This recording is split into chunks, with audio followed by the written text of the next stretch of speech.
Hello everybody, welcome back to my YouTube channel. I am Aiden Cossack, and today we are not going to be talking about the episode of Game of Thrones, The Bells, but we are indeed going to be talking about The Sun is Also a Star.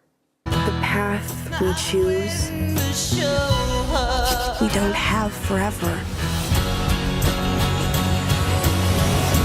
All we have is a single day.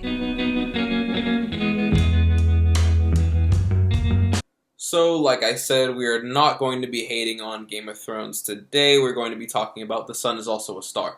But before that, if you guys thought that that last episode of Game of Thrones was bad, please comment down below because I'm so interested and intrigued to pick your mind because I thought it was incredible. Everything was completely in character, and I will debate everyone to the death about that one, but we aren't looking for controversy today. Today we're going to be talking about The Sun is Also a Star, the latest romantic drama, comedy, I don't know what it is, the tone is all over the place, starring Yara Shahidi and Charles Melton. So this movie is the newest addition in these teen romance movies that are guaranteed to make your eyes roll all the way throughout. And in this particular story, it's definitely more political targeted, which, was interesting for a movie that's going for 12-year-olds who don't really understand anything about the political landscape, but hey, who cares? But it finds a young woman who is about to be deported, and she has one day left in New York City, and she meets a young boy who's also kind of going through his own family struggles at home, and apparently she's into science and studies and stuff. None of this is established before the very awkward dialogue ensues, but she decides that she's going to let him make her fall in love with him in one day. And like I said, awkward is kind of how I would describe this whole movie. This movie isn't bad, it's not terrible, but it's the same feeling that I had with 5 Feet Apart, where the whole time the dialogue is just super hammy, and most of the time I'm rolling my eyes in the back of my head, so I'm not even aware what was going on screen. But for a movie that completely centers around these two people, I mean, there's pretty much no subplots going on at all, other than what I already described, but those all happen within these two characters. This whole movie is just these two characters. There's pretty much no one else going on in it other than John Leguizamo, which is kind of just a glorified cameo in this movie. And for a movie revolving around two people, their chemistry has to work. And for the most part of this movie, I would say it doesn't really work. Most of their chemistry in this movie felt more like something out of the Star Wars prequels with Hayden Christensen and Natalie Portman. It was just cringeworthy.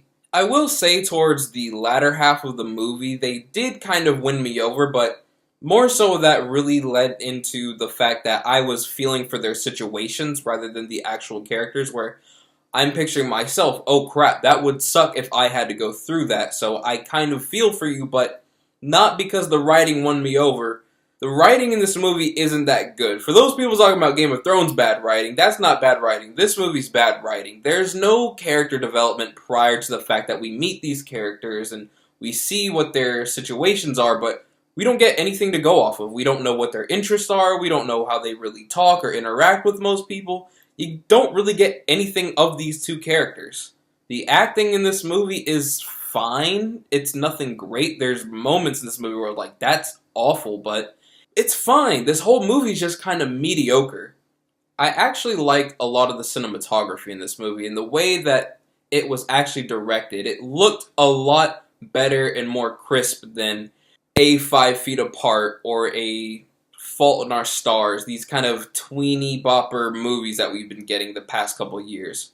But even that has its faults. There are several scenes in this movie where it is totally overexposed. The light is just leaking in the entire shot. I mean, look at this. This is basically what I'd be talking about. If I were to sit here and hold this light at you this entire video, there are several scenes where it just kind of does that. But, like I said, overall, it's not a horrible movie by any stretch of the imagination. There are tons and tons of movies that are worse than this. It's just when you come to realizing that most people are going to be paying $16 to $19 a ticket for a movie like this, I think that stuff like this is better off on a Netflix or on a Hulu. If you catch this thing at home, I'm sure you'll have a great time with it and you'll ask me, what are you talking about?